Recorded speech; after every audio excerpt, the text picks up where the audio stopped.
All right, thank you, everybody. We can migrate towards chair. I'm not going to give much of an introduction because I think you all already know Simon very well.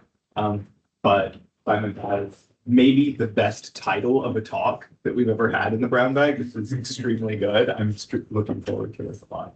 So tell us about how to get 100% understanding.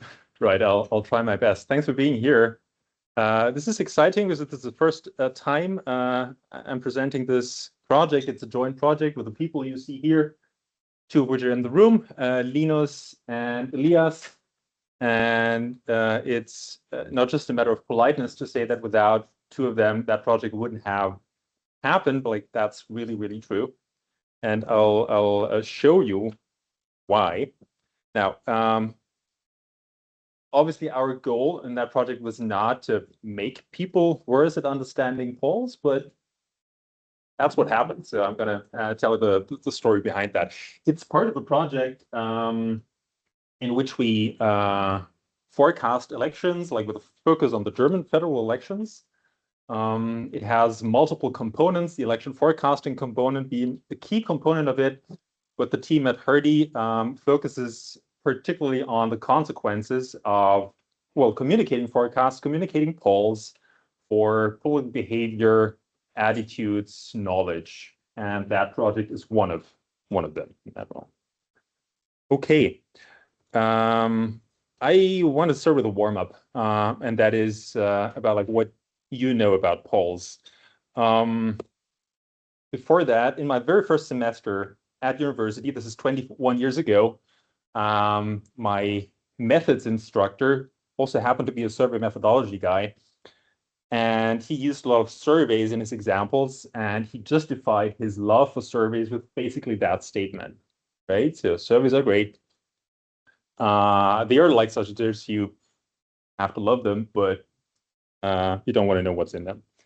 And that is, in some ways, what we're trying to tackle in that project. So over to you. I have a couple of statements, and you just like tell me whether you think they are true or false. First one, surveys with many participants always represent public opinion better than surveys with few participants. You can just like shout true or false, and then I'll take the average. False. Okay. That's correct. Surveys conducted via social media can be very inaccurate because certain parts of the population do not use social media.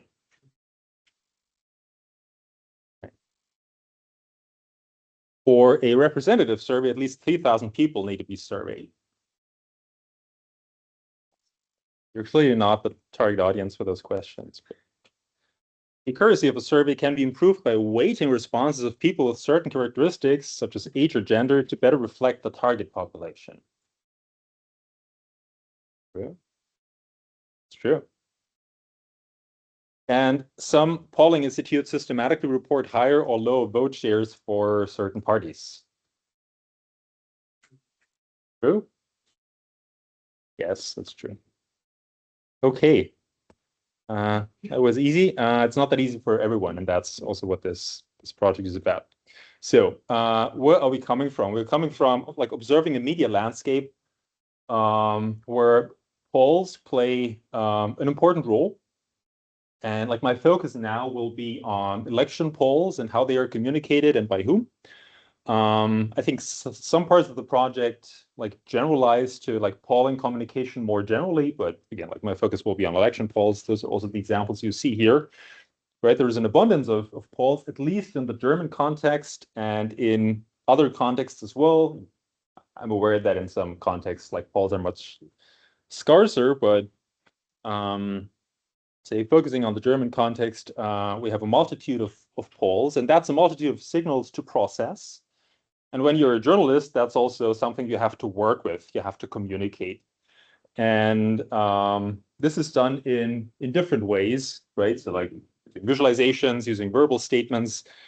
In another project, we found out that actually verbal communication of polls is still like the norm, right? And that maybe doesn't make it easier to process that information cognitively. So that puts some demand on the consumers of polls. In particular, because it's not just the result of a poll that would matter, but maybe also how it was made, contextual information. The German media landscape is a little bit special here. So the German media seems to be obsessed with the term representative, right? The survey is representative. Only that's the stamp of approval, so it has to be right, right? Like no further information needed. That survey is representative. You see that all the time. On the one hand, you might think it's maybe a good thing because like the journalists care about like whether like a survey meets like a certain quality threshold. On the other hand, you might ask, is that the only criterion? Like what does representativeness even mean? Is that relevant or is that actually fulfilled in that context? Okay, well, one key aspect of the story is, of course, like, do polls matter? Do they influence people in terms of like how they think about public opinion, how they arrive at certain decisions, well, political decisions in our case? And there is some evidence on that, and like that evidence is growing. People are conducting, I think, like pretty interesting and creative studies around that. Just want to highlight a few, say, like data points that we have. So two studies I'm highlighting here are from Werner Krause and Christina Gahn, and that's just based around the corner in Potsdam. And in their project, they focus on different aspects of how polls are communicated and whether that maybe changes how people think about the prospects of a party. And well, the findings are more nuanced when you look closer into the paper. Like one baseline finding is that the way you communicate uncertainty can matter. So if you make people aware of the uncertainty that comes with a poll, that could, for instance, affect whether they support one party or the other, like strategically. For instance, when they have an interest in seeing one party ending the race in front of the other party. That also happens, say, like at the other end of like where parties could end. That is like, do they actually make it into parliament? In many electoral systems, we have design features such as a threshold that parties have to pass to get into parliament. And there, again, the communication around like where a party is maybe expected to land can be really important. Like, do you want to waste your vote on a party that likely doesn't make it into parliament? But like, what does likely even mean? And again, when you emphasize the fact that, well, maybe the party is polling just below the threshold, but there is a lot of uncertainty involved, maybe that changes like people's willingness to cast a vote for that party. And like in their experiments, that's what they're showing. And in addition to that, there's a lot of evidence in other contexts, and arguably also like less complicated contexts, speaking of like two-party contexts, that indicates like what forms of visualization work better or worse in communicating downstream implications of public opinion, such as like the probability of a party to get the majority of the votes, or like whatever the system require for that party to win. Okay, so like that, like there's evidence that like that kind of information matters. But then again, like back to the polls are not straightforward in terms of like how they are constructed. It's yeah, a lot of decisions that pollsters have to make. No pollster really publishes raw data. And like even like before you start collecting data, you have to make some pretty important decisions of like how to collect those data, right? So recruitment mode has pretty visible consequences when you look into the raw data. It matters whether you try to recruit people via telephone or like online panels, which have become more and more common, or social media channels. It's just like people, like there's a different likelihood to reach certain segments of the population via those different channels, so that matters a lot. Sample size, there is some variation as well in terms of like how many people are asked. That's an interesting feature because in principle, you would believe the more the better. And well, under certain conditions, that's also true. Like statistically speaking, you're gaining precision with a bigger sample size, but whether you actually learn more from that is critically also depending on like whom you're trying to reach, right? And there is like what Xiaoling Meng say, like put into like words or like the big data paradox is closely linked to that. So like we might be really fooled by large sample surveys, believing that they have to be correct, or like uncertainty is so small because the sample is so large. And we're fooled because we're making some very unrealistic assumptions about sampling that are just like clearly not met in like, say, large scale projects such as like the Delphi Facebook project in the context of well, the pandemic, where people wanted to learn about vaccination behavior, for instance. So how to read sample size, how to interpret sample sizes is like on the consumer side an important skill, and on the, say, pollster side, also an important decision, like how many people do I want to ask? Measurement and modeling, right? Like which questions do I ask? How do I process the data? That matters. Statistical weighting, we have that in the knowledge question. Chances are that the people that you get into the survey are on certain features not representative of the population that you're trying to make statements on. You can try to correct for that. I would like summarize that under statistical weighting, but it's really like a big basket of approaches that you can employ here. So all those decisions can and do matter. Now, what we observe in the polling landscape is, well, actually that depends on the context. So in some contexts, we observe house effects. So like pollsters systematically reporting like different levels of support for different parties. And that could be due to decisions here. We don't always know exactly, because like what happens here is usually a black box, or like some of those features are not published, but that could induce those persistent differences.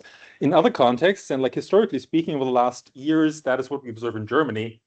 We see pulses not vary that much in terms of like where they see parties land. Actually, we would expect them, based on like also like the uncertainty that is baked in that process, we would expect them to like diverge more strongly. But on the other hand, if you're quite uncertain what the consequences of your decision here are, maybe you also look at the others, because like you don't want to be the only like the fool who just like errs on one side. So that is also maybe an unexpected consequence of that.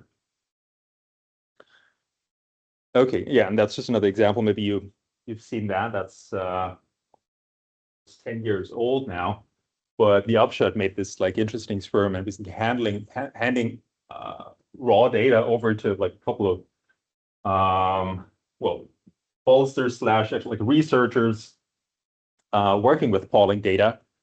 So same data, and their task was to, well, estimate support, like latent support for like Clinton versus Trump. And yeah, there was variation, and that is what you would probably expect, given like the arbitrariness that is to some extent part of those processes. Okay, well, that is not necessarily easy to understand. That is like what decisions pollsters have to make, and like what consequences those decisions might entail. And that brings us to the skills that would matter to understand what's going on. We call that polling literacy. It's not that that's an established concept, so I'll try to like define it in some way, but also it's at this point not the core feature of our paper, but like as we like on the process of writing it up, we found out actually it's quite important to maybe get a bit more specific of like what we mean by that and why we think it's important. So I would start like established concepts, stats literacy. there's no scarcity of like operationalizations or like scales of like stats literacy scales out there. Many of them boil down to like fundamental concepts of statistics, some of which you see here, but like that also includes like understanding of like total probability, conditional probability, that kind of stuff. Yeah, I'm like fundamental understanding of stats and sampling matters for understanding polls. I think that's pretty obvious. But then there are also like there's meta knowledge on the practices of polling. Okay? I would call that in a way like niche political knowledge, but it's not the classical political knowledge that political scientists would measure as part of a survey. That would be like institutional knowledge, like knowledge about like how elections work, or knowledge about political elites or so. Here, I think what I mean by like political knowledge in that context is really knowledge about like pollsters, how they operate the political processes, maybe the incentives, yeah.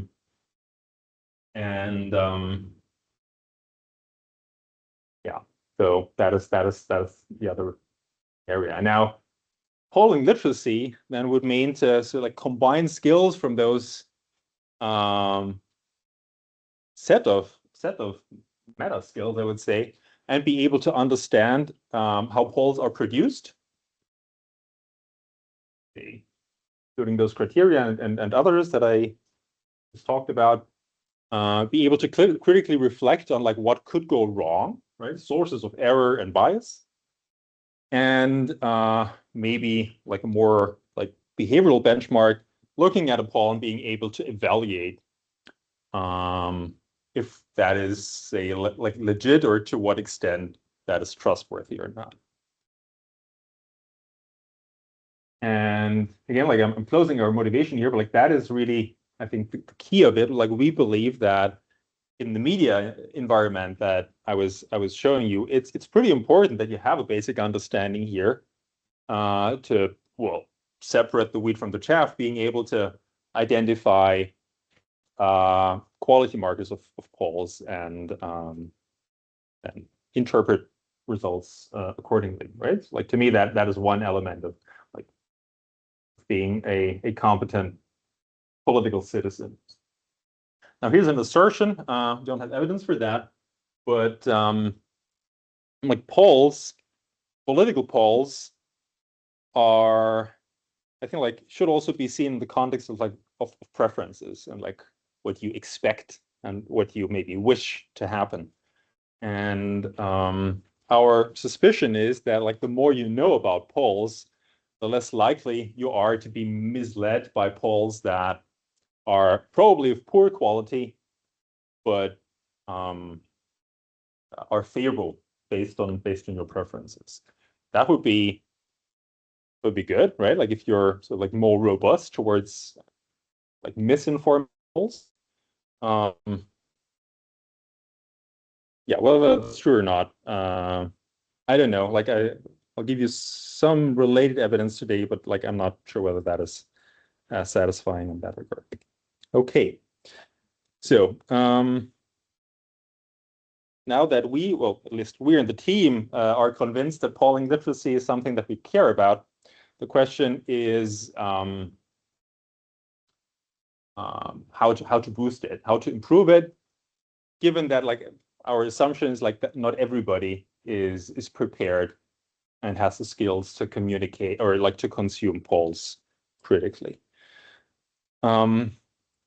There is some evidence on like how you could do that, but like honestly, when we came up with an intervention to try and change that, like to improve people's polling literacy, this was a pretty much like this was a process driven by intuition and a lot of time pressure. Like if you remember, like this is data that we collected a little bit more than a year ago in the context of the German federal elections last year. They were called early, so we effectively had less than 2 months to basically start from scratch, like designing a survey, implementing experiments, or like designing experiments, implementing them, then fielding them.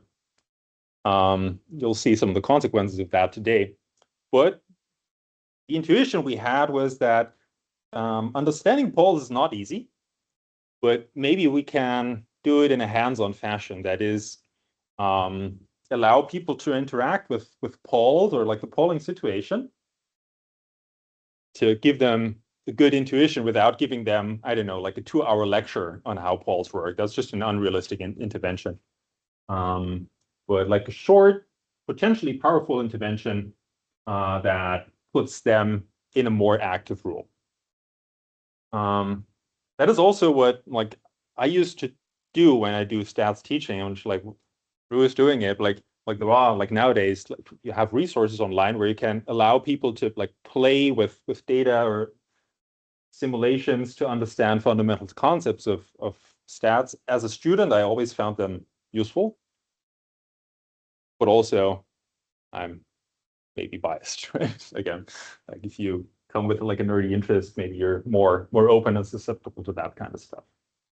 That being said, like there's literature in like active learning versus passive learning. That is like when you give people the tools and like the opportunity to like learn through their own engagement and maybe also decisions that could help compared to like a merely like passive reading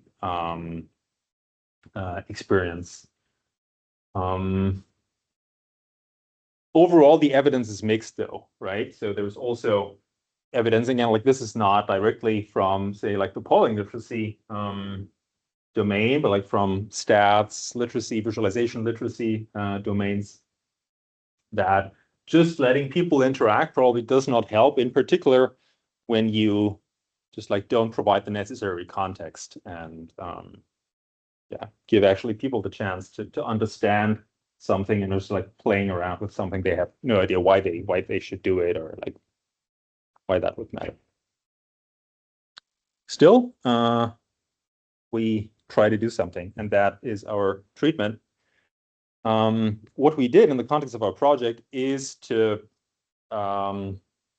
allow participants in our survey to engage with an interactive dashboard, call it like an interactive polling simulator or like pollster simulator. That's just a screenshot, but like I think it doesn't give you like a sufficiently good intuition of like how that tool looks like. That's why I linked it here, and I think like that is one of the few cases where you would actually want to look at it interactively and just like play around with it. Because like, I think that's useful also to build your own expectations on whether that could actually work or just doesn't. That will lead you to the like a shortened version of the Qualtrics survey where we embedded that. Yeah, it should work mobile and on desktop devices. That is just a subset of it. So the larger your screen, the better. So put that link here. If you have a laptop, that might be easy. So I would give you just 2 minutes to play around with it and then tell you more about the results.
What is quantity versus like association with the points?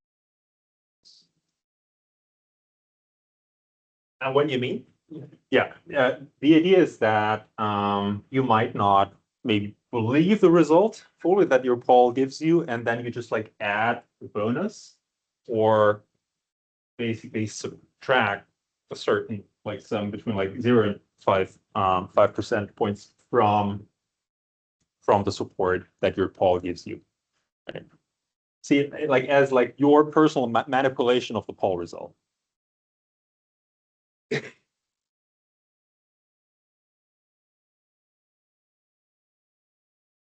Okay. I would for now just move on. Feel free to ask like more questions, like why we did it the way we did it, like why we chose those like different dimensions and so, but yeah, maybe we can discuss that later. What did we expect? Three things. First, our hope was that using that dashboard makes people just more knowledgeable about how polls work. It's like that is exactly what the dashboard communicates, at least in those like info boxes that would pop up when you start to engage with it. I'll do the third hypothesis next, and that is that our expectation was also that based on that engagement, you start to think differently about polls and key quality markers of polls. For instance, maybe larger samples, a probability-based recruitment, certain weighting strategy is preferable over surveys, say like that, like come with small samples or like a convenience sampling strategy and the like. And yeah, so that is our expectation in that regard. And the second, that goes back to like your own preferences and how they might affect like whether you trust a poll or not. Our expectation was that if you use the dashboard, that reduces your reliance on the result of the poll if it favors, say, like your preferred party, and you focus more on quality features. Right? Yeah, more than how we tested it in a minute. Those, I think, are pretty closely related to what we would label as indicators of polling literacy. The attitudinal component stands out a bit, but here, like we were also interested whether like using the dashboard makes you think differently about the role of polls for the political process, or like whether they are useful in different regards. And yeah, baseline expectation is that, yeah, maybe you think more positively about polls. All right. Briefly on how we implemented that. So we had a large participant pool, and that is mainly due to the fact that the core purpose of our surveys was to also do district level forecasting. And we have roughly 300 districts and like federal election. So we wanted to get a lot of respondents in those districts. So we recruited people via an online access panel and through targeted social media ads, and ended up with roughly 50,000, but more about 50,000 respondents over several waves. The experiment that I'm talking about here was implemented in, or like we're using data from one wave, basically. It's not that like we do like repeated measurement, it's basically one wave. And there we have like a roughly 50-50 split.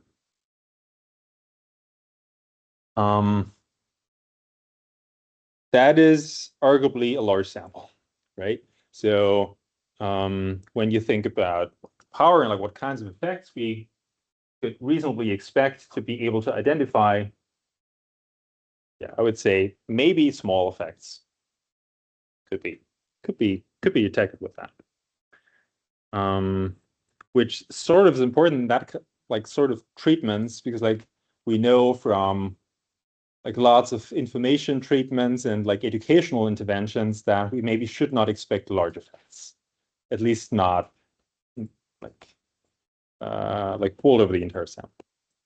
Okay, so the dashboard, like as you saw in the qualitative survey, that was embedded within the survey, and that is mainly due to like Linus like programming it and like fine-tuning it until that worked out. That was quite a bit of work.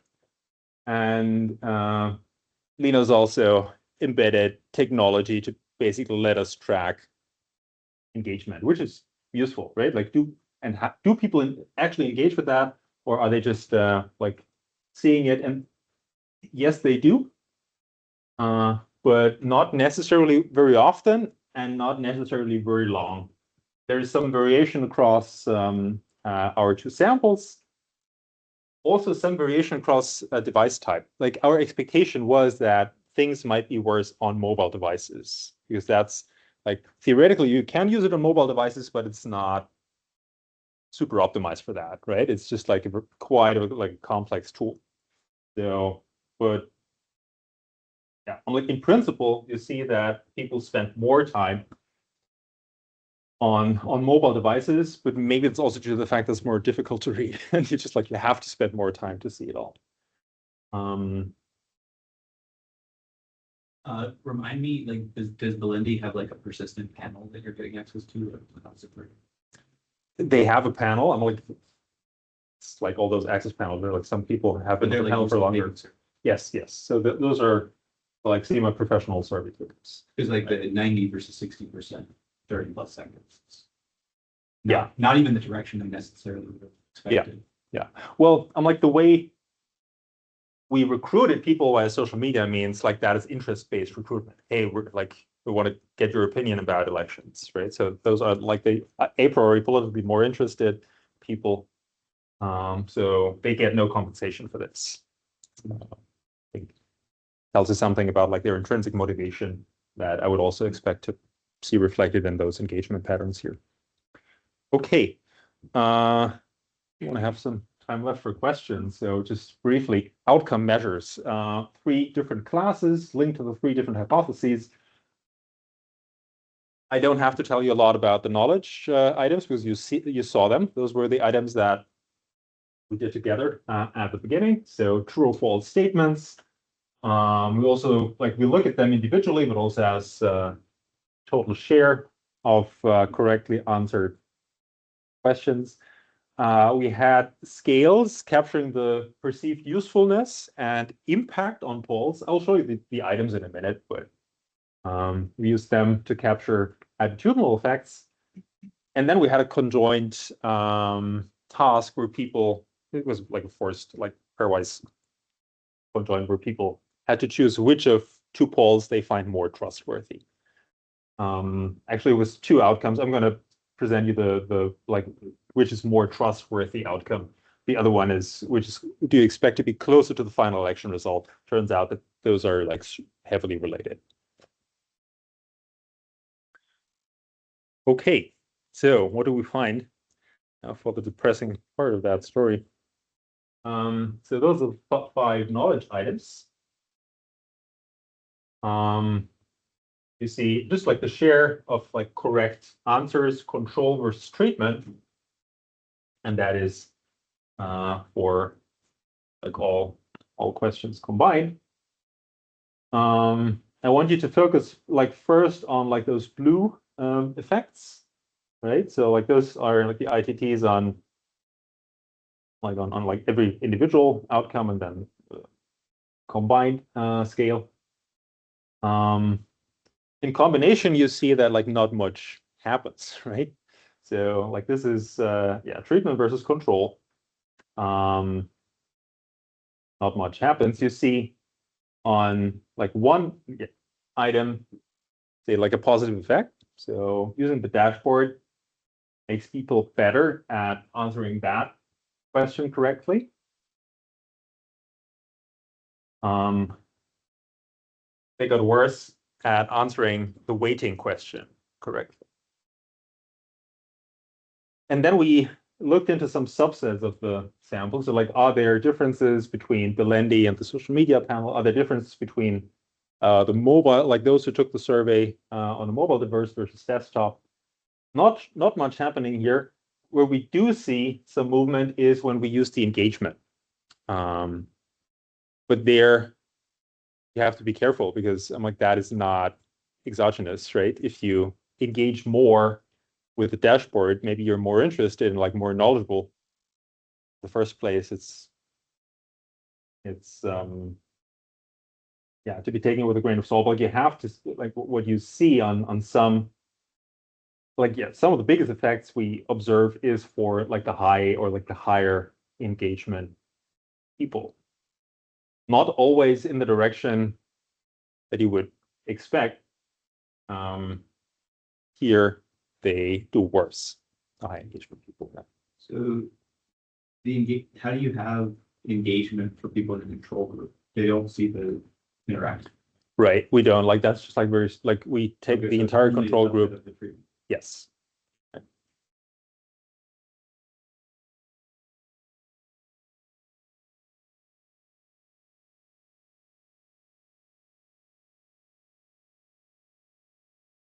Yes. So I'm like I don't have it here on the table, and I don't remember actually on device usage whether there was major difference. If you have it here for some fundamental demographic variables, generally see, and that's a problem in both panels. Like we have like when you compare it to like a census population benchmark, of the more highly educated people heavily overrepresented, comparatively fewer old people.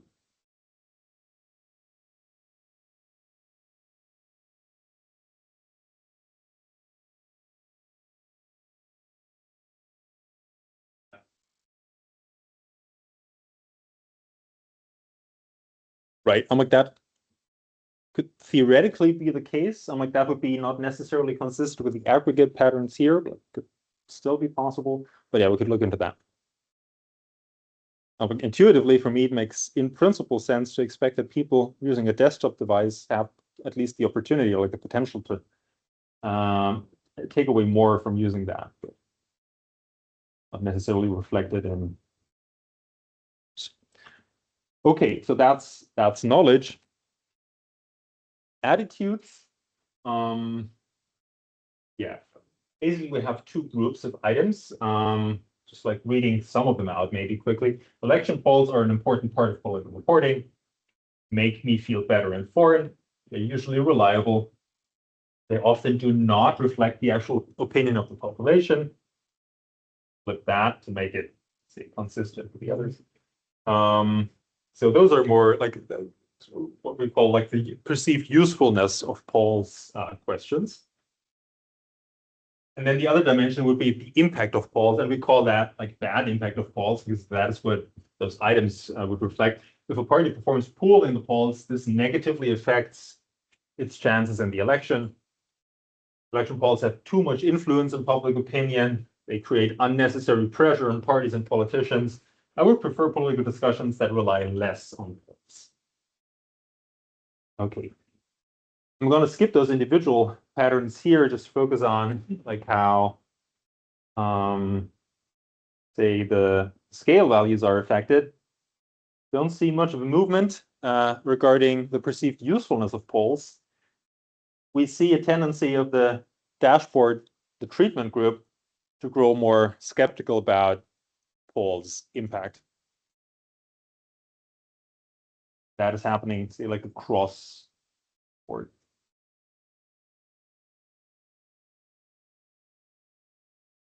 That's the story on attitudes, and then the conjoint experiment. So again, you would see two polls that vary on those features. And now we want to see what drives people's decisions for one poll versus another. And here again, like we were mainly interested in like differential effects comparing treatment and control. So, you know, like treatment affects the blue ones. I give you the difference in marginal means here, which I think is what we're interested in mostly. And we see not a lot happening. Our treatment group tended to prefer unweighted polls. And well, has somewhat of low preference of like the small samples, but yeah, that is not exactly an indicator that I would label, okay, they became more competent in knowing like what weighting would do and that it's probably like a reasonable thing to do. Yeah, not what happened. Okay, so that's how we arrived at the title, right? So I think we do not observe that people become more knowledgeable, at least on the items that we focused on. Positive attitudes, not happening, not growing. In terms of their like evaluation of polls, yeah, nothing positive to report either way, I would say. And in some cases, and like I think that's the strength of the setup, that you can zoom in a little and see like what characteristics, what like say like features of knowledge were affected in what way. Sometimes we see effects, but like in the unintended direction. Yeah, that's bad news. Like I tried, like that is like just me, none of the other project members involved. Like I tried to like post-hoc rationalize what happened. So I still like the dashboard, but it's clear that it's not optimal yet, right? So what people get to see is consequences of their decisions, but they're not necessarily given sufficient information to understand why this is happening. The sample size implications, I think, in the dashboard are relatively clear just what happens. So, and that is also like a lesson that seems to stick. The weighting, not necessarily, like, and we're happy to like think like report more about like how like the underlying, say, data frame that was used to generate the results might have induced skepticism on weighting, because like on some like very obvious things that you would try out, you would get weird results.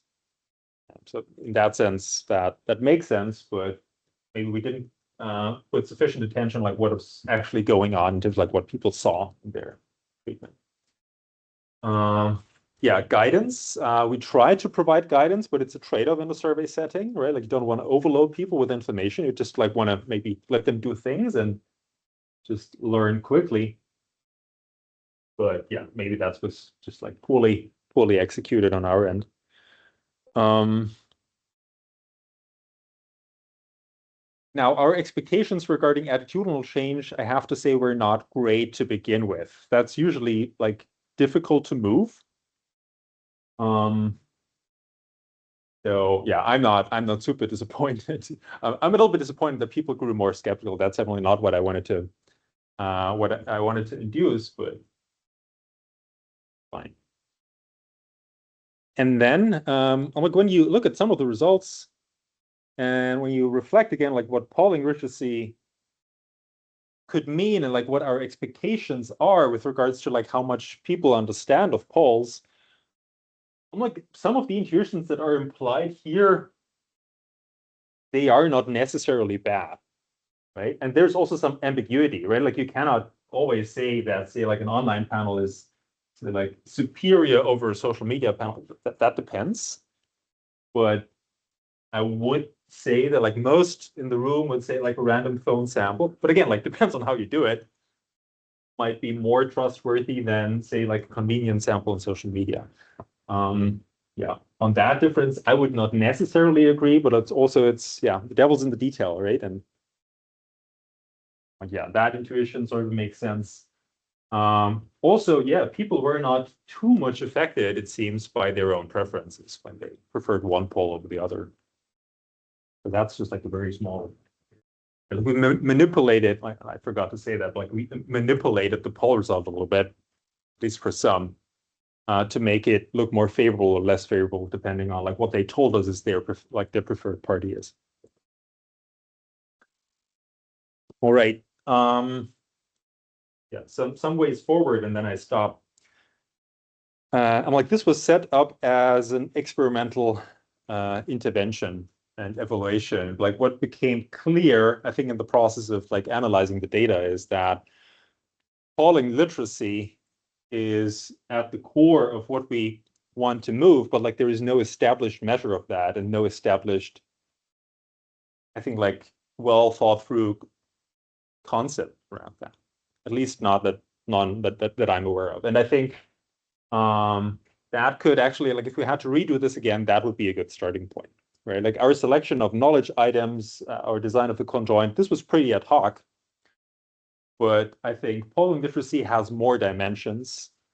In an RT context, you would also maybe say, yeah, like we were lacking difficult and easy items. Maybe like the balance there was also not great, and like highly discriminatory items. Sure. So I think there's a lot of potential to do some foundational work on the concept first, before you try moving it.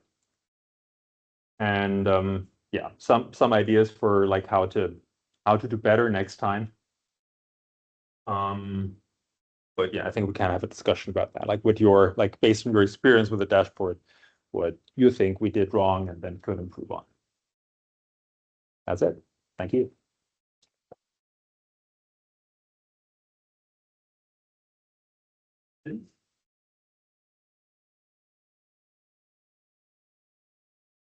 So, as you mentioned, if you want to start again, you think in terms of different strategy. I'm wondering, would you be also willing to, more like in-person kind of problem? Like most of the things that I saw initially in terms of recruitment is more online based and telephone. Like I wonder, it might have different effects, especially when you visit in person, and there might be different behavior related to how you see the polling person, and also a lot of demographics might have impacted. So rural areas where people are more susceptible to different exposure. So do you mean that we should add a dimension here? Yeah, in the recruitment. Or like in our survey, like in terms of like what our In this one. In the setup. Yeah. So like face-to-face surveys are not a thing outside academia, broadly speaking, or like there are high quality like social science surveys where this is still done.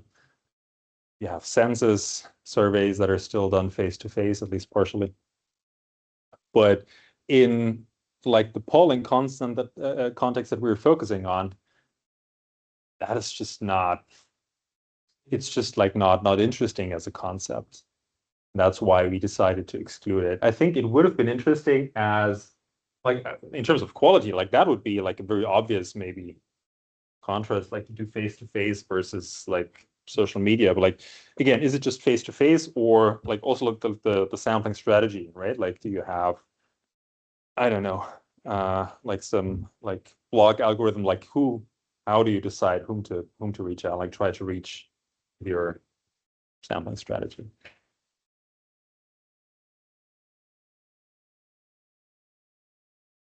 Yeah, I have a question on the concept. So I know that for digital literacy, there's some controversy on the impact it had on. And it reminded me the dashboard, you introduced something into a feature, and then that feature, I don't know, in fintech, the people thought, oh, it's great that we have access to financial tools, and then they misused them and got so much in debt. There's mixed evidence on that. So it kind of made me think if there is examples of other ways in which other features have been introduced in other literacy related concepts like financial literacy, digital literacy, and the product itself. Because I think there is a strong point there that maybe if you introduce some very intense A/B tests of the dashboard, you could have different hypotheses there tested. But it made me think about that. Right.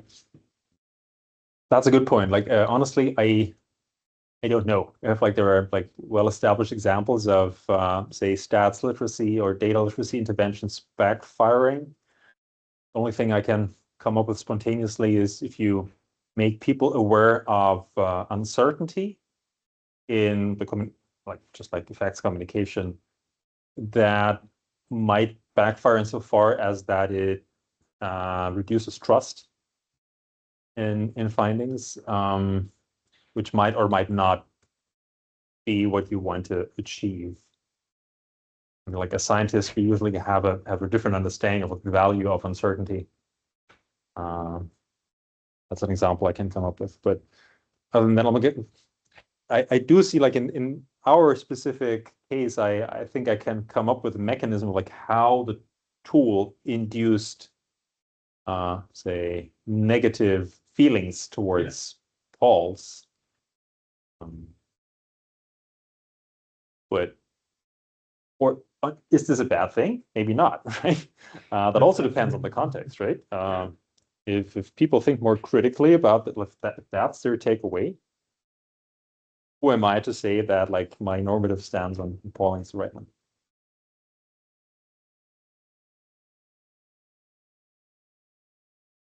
You take a question or like Killian?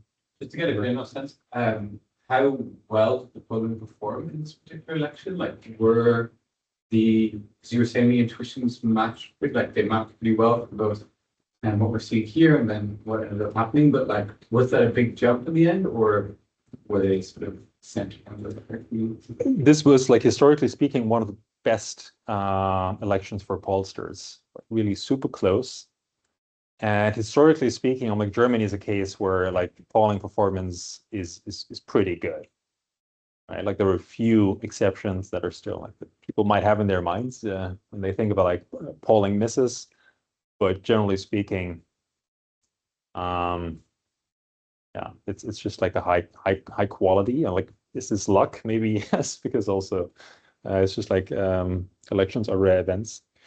But I think it's like generally a good question because that context can matter a lot for baseline expectations. And yeah, we have no variation here. What we do have is some items in the survey where we ask them about like where they think the polls currently stand.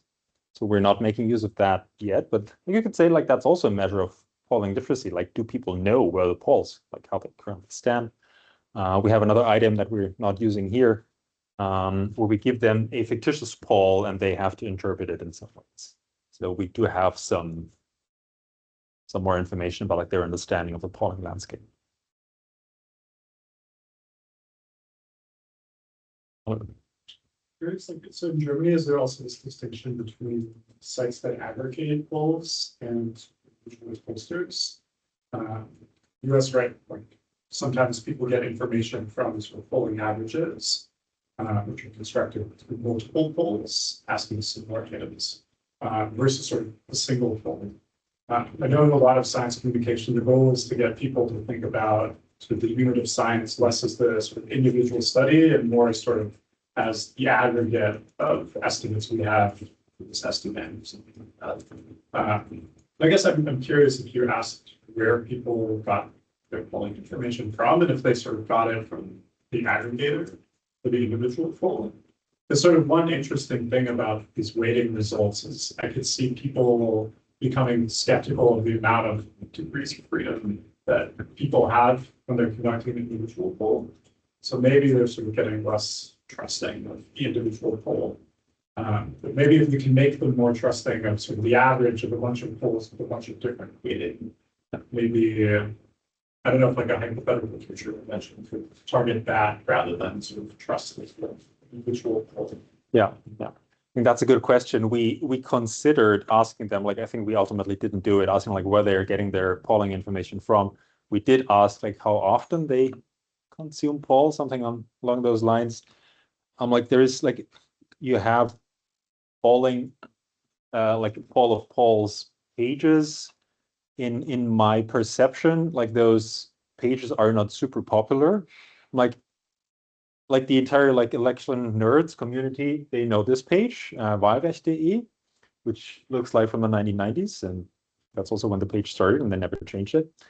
So that's where you would go, and they also provide some methodological information. What you see more and more often is, well, news outlets doing their own polling averages and communicating it like visually, verbally, and the like. And look, we can ask those guys like how popular those pages are. I think there is demand for them. But I agree that like we would probably want to know more where people are taking their information from. Also important to keep in mind that like there are cooperations between pollsters and media outlets. Like that is just one example of it. It's a Politbarometer, ZDF, and they collaborate with. Wait a minute. Politbarometer is Forschungsgruppe and Infratest is Deutschlandtrends. So like within outlets, you would have less variation, at least when it comes to election polls, less logical variation or so, results variation. Bottom line is we know too little. We didn't have, say, for instance, like web tracking data in that project. We do have an older project where like I always wanted to look into that, like where like you have like outlets that they consume, like where like what kind of polls are they exposed to in the wild. That is a project that never materialized, but the data is out there. If you find that interesting, just let me know. Send you 5 gigabytes of tracking data. Look it up.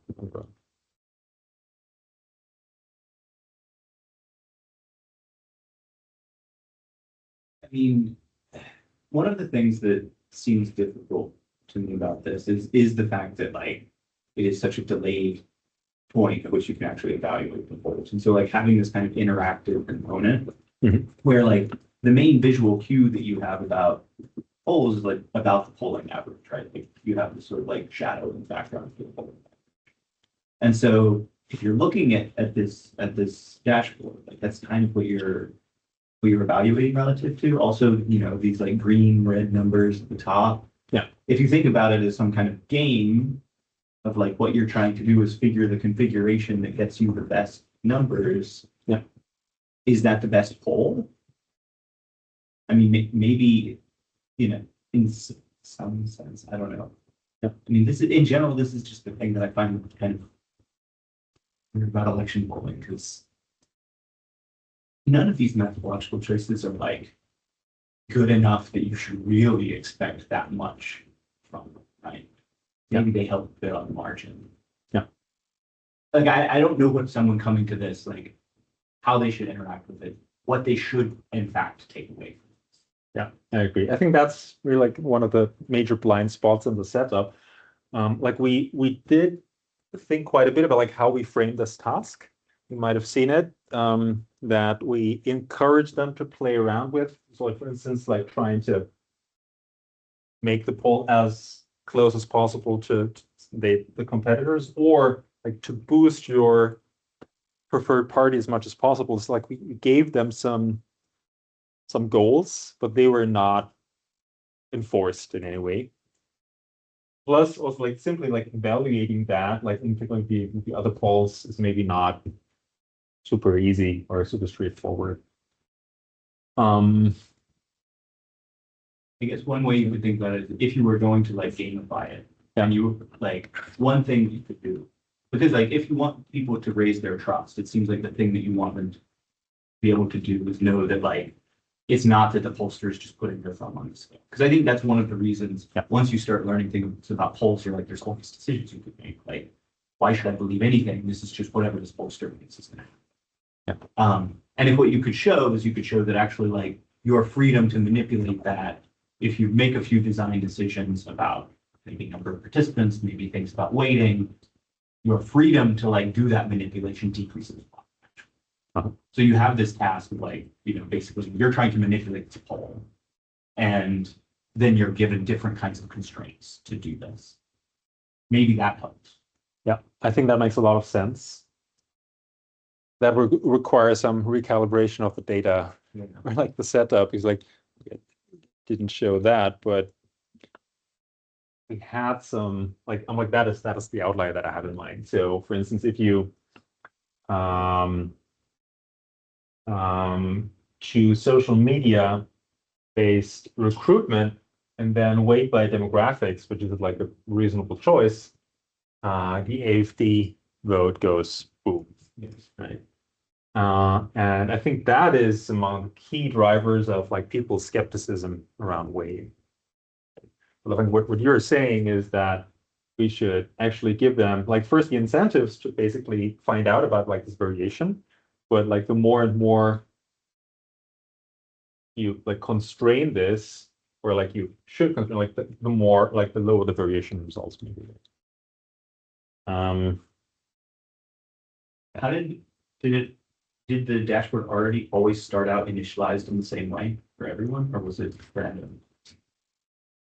It was randomized, but like the selected options. Yeah, what was this like? Were the same, but you would see different, like you would always see these boxes checked, but the numerical numbers would be different because we actually do all Right. in the background. Because I mean, that also like, if you imagine someone using, like playing around with this for 10 seconds, like they're doing some kind of random walk of all these settings and they're not going to get so far through the random walk that it's going to like convert. Do you have information on like the clicks that they made in that? Yeah. I mean, it would be interesting to see sort of like what, like if you think about it as like a random walk that they're taking through that, you could actually check if they sort of like converge to being like a sample from the full distribution of setting. That makes sense. Yeah. But also if they encounter this weird odd day result. We can, yeah. Yes, if that's actually when the weighting is sufficient. Yeah, that's the great thing about like those behavioral data. Like we're in principle able to dissect this, and sample is large enough to actually, like we should have a sufficiently large number of cases that, like where this happened, right? Even though But that analysis gets really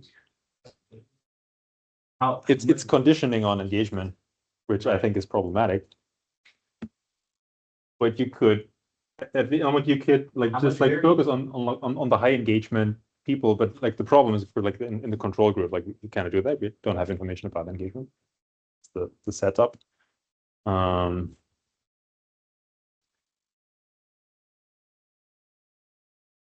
mean, or when IFA goes really high, I mean, you're drawing whole. You have variation in like what that number is, right? But sometimes it looks less crazy than other times, right? Yeah. Oh, I guess that variation. The sampling variation isn't high enough to really overwhelm the 14% of what it is. Yeah. But like that's actually like a variation on that engagement mediator, right? Yeah.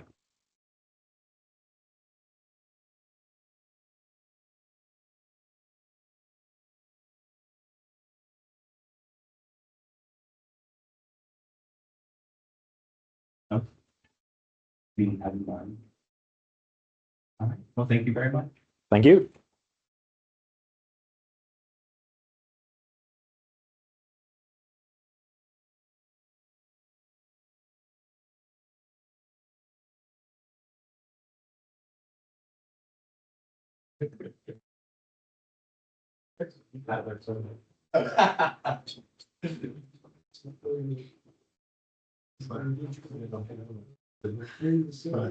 I mean, it would be interesting just to look at like, if you get a measure of like anomalousness of survey results, and then just JavaScript, and then do something about like, if That's basically exactly. like how like define your treatment as like anomalousness of survey results relative to quality average. That uses like maximum.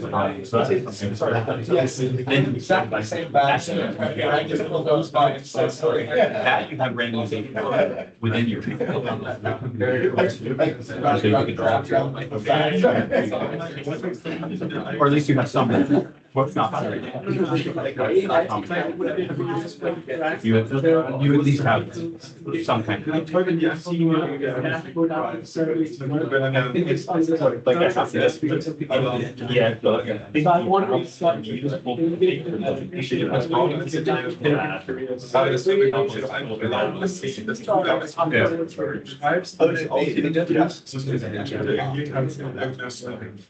Simple which is only very. Slide, you could slide where you have the like 14% IFA. That's what was embedded in the E60 survey. It's similar here. The range of potential falls observed. We do not have any like. And the vertical line is the We don't have. That's the average, yeah.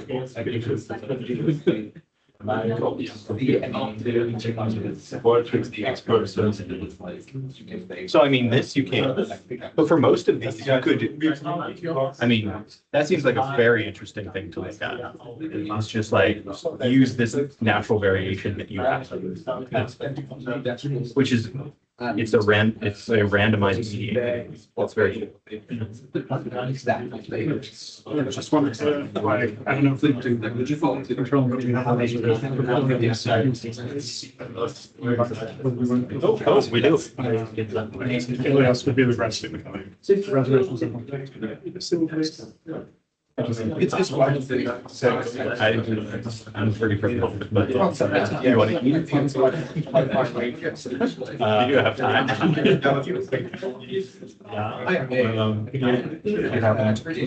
Meeting it too. We could have very good because I do teach. Yeah, he teaches it too, so. Yeah, and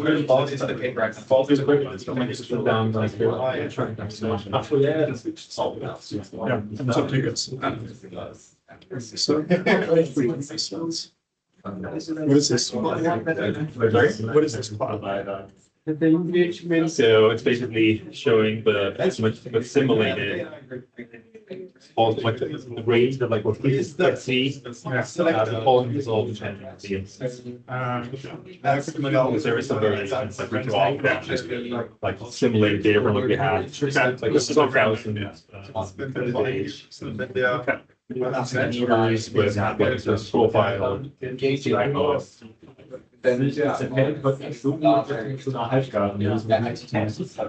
Und das heißt einfach zu bleiben, ich denke auch, dass die And this is like for each row, it's like marginal over. No. Is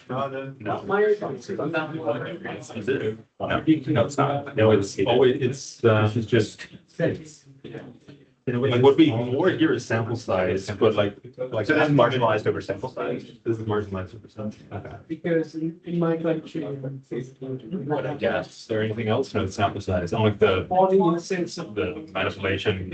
Could not and research studies. A lot of things, politics is done mostly on the media outlets. Yeah, this is the stuff that I feel like people use. Polling that has been effective so far. I mean, Yeah, because It's just that there's like nothing you can do about that.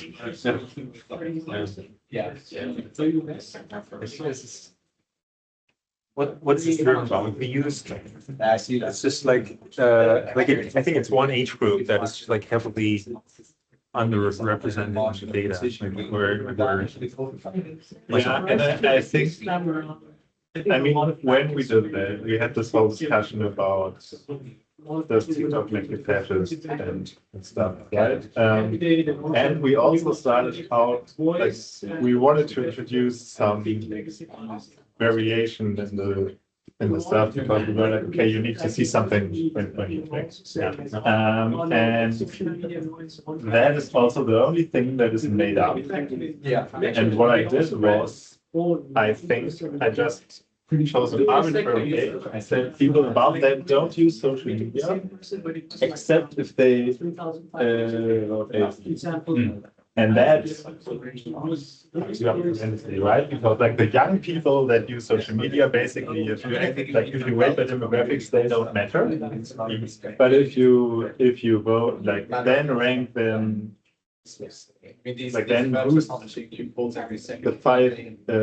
euros you have to the share of 50 euros in the population, and you end up there.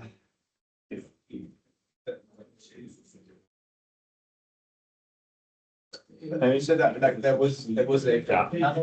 I still think it's a defensible decision, like when we manage, but I also see that For these experiments, that does make it. Yeah, it bites us now. Experiments, observations, plastic. So nobody saw the experiment last because if so, they. I'm like, yeah, we just looked at this. Like, yeah, this was a matter of basically a few days involved. Colleagues did not. Then we like, oh, look, in suppose it's like the last things just change the light. But the 56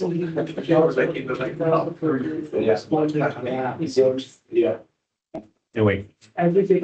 when I read the manuscript,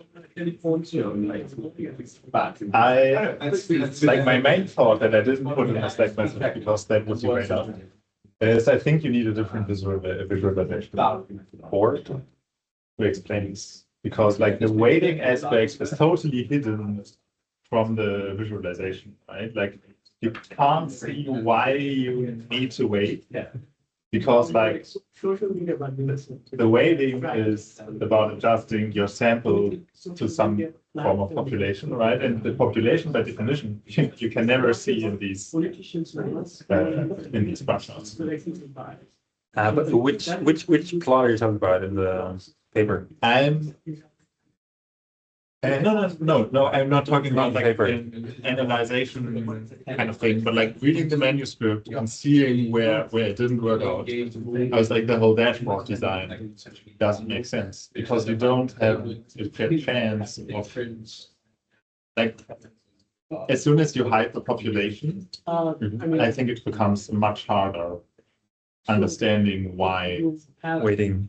waiting might be a good idea or not.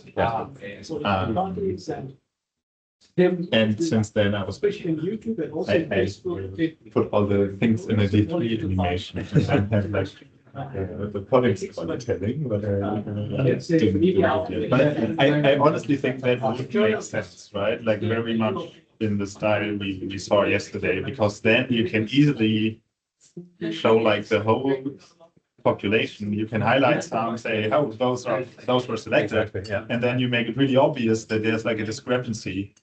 Yeah. They can animate them like, hey, wait, the circle grows. Da hätte ich ja Lust drauf. Und das ist im Prinzip, das, was ich hier so meinte, also man muss eigentlich einen Explainer drumherum bauen und das dann sequenziell machen. Und dann kannst du am Ende nochmal das Dashboard machen. Genau. Das macht natürlich in einem Survey-Kontext so mäßig viel Sinn, glaube ich. Weil es einfach auch, weil kann ich am Ende auch nicht einschätzen. Das ist, glaube ich, eine Frage von, was ist da noch alles drin. Ja. Was braucht mir jetzt halt. Mal kurz mein Recording stoppen.